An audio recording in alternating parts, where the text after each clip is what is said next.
Expedia and Visit Scotland invite you to come step into centuries of history that await in Scotland.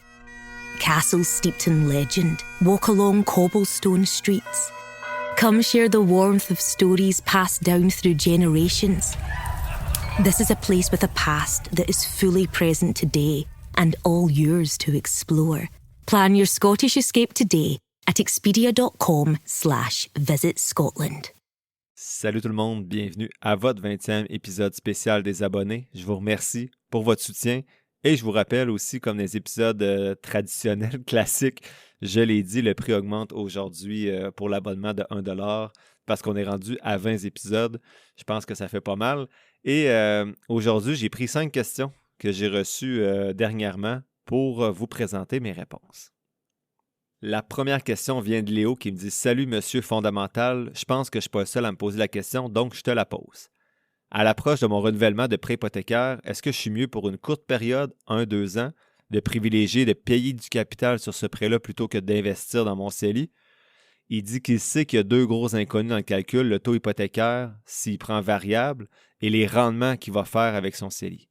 Mais il dit « Si j'essaie de sortir ma boule de cristal pour les 2 années à venir, est-ce que c'est aussi simple comme décision que de comparer les 2 pourcentages anticipés ou il y a d'autres considérations? Merci et continue ton beau boulot. » Ma réponse pour CELI versus hypothèque, c'est en effet aussi simple que de comparer les taux de rendement que tu penses faire au CELI par rapport à ton taux d'intérêt de l'hypothèque, parce que les deux, c'est avec de l'argent déjà imposé.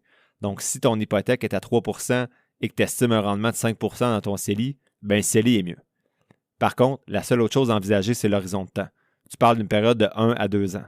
Donc là, c'est difficile de prévoir les rendements potentiels dans ton CELI selon ton profil d'investisseur. Est-ce que la bourse va faire 20 %, moins 10 %? Impossible de le savoir. Personnellement, si l'hypothèque est à haut de 5 %, pour moi, ce n'est pas une erreur de rembourser le tout, là, je ne le ferai pas.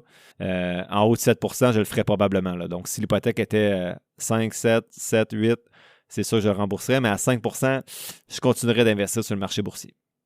C'était pas ta question, Léo, mais pour les autres auditeurs, pour le REER, ça se complique parce qu'il faut estimer la différence avec le taux d'imposition à la retraite. Donc, je disais qu'ils pouvaient aller voir le lien suivant là, de CIBC qui permet d'illustrer un exemple clair. Je pourrais vous l'envoyer, ceux qui m'écrivent. Là. Vous avez juste à écrire sur Google, au pire, là, CIBC, RRSP, trait d'union, TFSA, trait d'union, Mortgage, là, MORTGAGE. Puis vous allez pouvoir sûrement tomber sur la page que je vous parle. En gros, on voit que que quelqu'un est mieux d'aller avec le REER que l'hypothèque s'il pense que son taux d'imposition va diminuer à la retraite pour des rendements estimés équivalents, bien sûr. Là. Donc, si on dit que tu as un rendement de 5 % et que ton hypothèque est à 5 %, si tu penses que tu vas être moins imposé à la retraite, tu es mieux d'aller dans le REER par rapport à l'hypothèque. Mais là, ça nous ramène au débat REER versus CELI. Ça dépend de votre situation. C'est la même chose REER versus hypothèque, mais encore une fois, il faut estimer les rendements du REER versus l'hypothèque. Dans l'exemple de l'article, les deux étaient à 5 %, mais bien sûr, dans la vraie vie, ce n'est pas toujours le cas.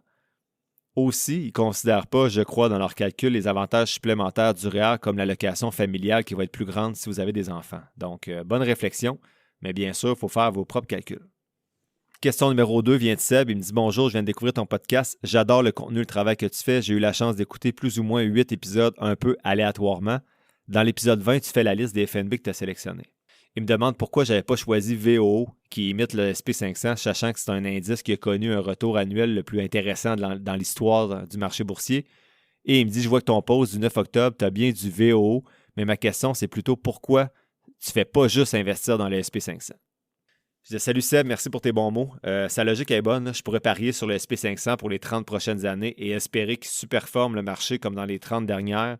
Je préfère plutôt parier sur une répartition géographique qui accorde la place qui revient aux États-Unis sur le marché mondial, soit environ 65 %.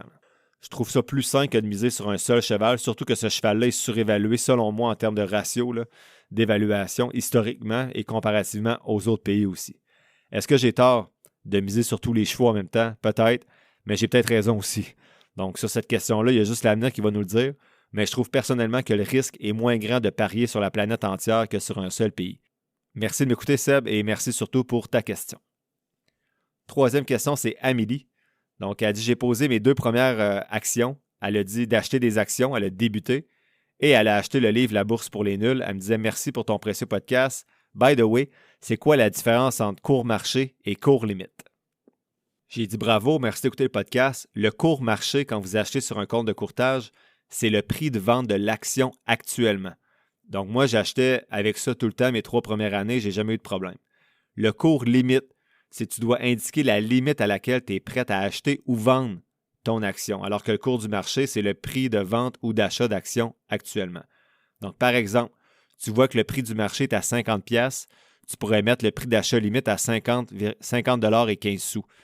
Tu vas donc acheter si le prix lors de la transaction est en dessous de 50 $ et 15 sous. L'objectif, c'est de te protéger pour des actions qui sont plus volatiles. Si entre le moment où tu cliques et le moment de la transaction, donc quelques secondes, quelqu'un achète 50 millions de parts d'une action et que le prix passe de 55 à 65, bien, le prix du marché va être à 65 $. Donc, tu t'es fait avoir de 15 $ par action. J'ai jamais vu ça depuis que j'ai investi, ce genre de problème-là, mais j'ai lu que c'était plus sécuritaire de mettre un cours limite sur les actions plus volatiles. Tu n'auras pas ce problème-là avec des FNB comme XQT. Donc, à vous de voir, si l'action est à 50$, tu veux l'acheter à 50$, tu ne veux pas l'acheter au prix du marché, mets 50,05$, mets 50 $ et 5 sous, puis tu vas être sûr de l'acheter à peu près au prix que tu veux. Donc, merci Amélie pour ta question. La question 4, c'est Karine, elle m'écrit « Salut, je suis une adepte de tes podcasts et je l'écoute religieusement sur Spotify. » Elle dit que ça concerne le CELIAP. Elle travaille, elle a un fonds de pension. Donc, plus qu'elle économise qu'elle investit dans son REER en plus de son fonds de pension, plus ses cotisations REER disponibles baissent. Selon ses calculs, bientôt, elle n'aura plus assez d'espace pour cotiser à son REER. Elle dit qu'elle n'est plus propriétaire, elle n'a pas de maison, et elle n'a pas l'intention de le redevenir. Par contre, le CELIAP lui permettrait de dégager 40 000 $ et plus dans 15 ans lorsqu'elle va pouvoir le transférer dans son REER parce qu'elle ne sera pas pénalisée, même si son maximum de cotisation REER est atteint. Donc, elle dit que c'est peut-être une bonne stratégie qui est peu discutée et qui devrait l'être davantage. Elle disait « Merci, continue ton bon travail. » Bon, je disais « Salut Catherine, merci pour tes bons mots. » Puis en effet, dans sa situation à elle, c'est avantageux. Puis c'est vrai que c'est peu discuté sur ce que j'écoute aussi. Donc, je disais que je gardais son commentaire, puis je vous le partageais un jour sur le podcast, et ce jour, c'est aujourd'hui. Donc, si jamais vous n'êtes pas propriétaire, que votre REER est plein, bien, assurément, le CELIAP devient une option intéressante pour profiter comme un peu d'un REER que vous pourriez transférer plus tard, même si vous n'avez plus de place en termes de droits de cotisation dans votre REER. Donc, merci beaucoup, Karine, d'avoir soulevé ce point-là.